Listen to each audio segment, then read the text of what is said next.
Well, as the U.S. arms Ukraine with hundreds of millions in military aid, the Biden administration is also urging China not to do the same for Russia.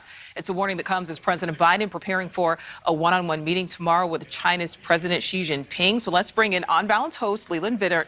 Leland, what is on the agenda for this meeting tomorrow between two very powerful presidents? They'll talk about these issues, of course. We've heard so much of the language from President Biden towards China about arming Russia. It is the exact same language that we heard from President Biden in the White House about Russia invading Ukraine. There will be consequences. There will be a price. We are warning you. It's unclear why the White House really thinks there is going to be a different response from the communists in Beijing than there was from the Kremlin. If it didn't work with Putin, why will it work with China? Privately, you have to wonder, and this is not something that's going to be discussed publicly, if the White House thinks they made the wrong decision about sending U.S. athletes to the Olympics. You'll remember there was a discussion about boycotting the Olympics that would have made a real point internationally. The last time we boycotted Olympics, it was the 1980 Games in Moscow.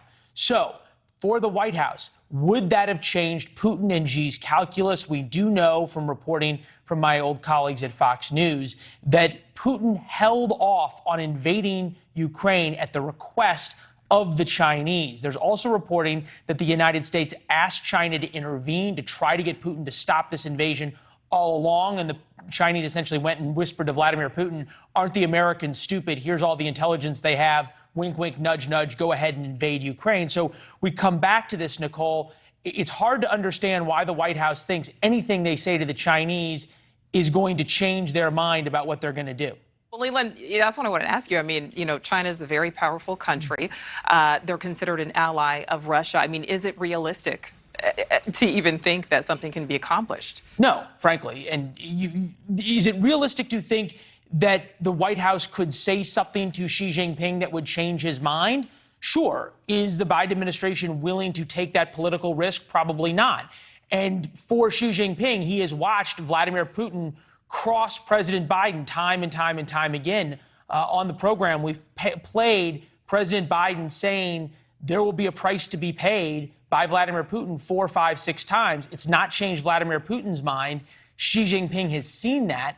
So if you're Xi Jinping sitting there on the phone, why do you fear, for lack of a better term, anything the American president will tell you he's going to do?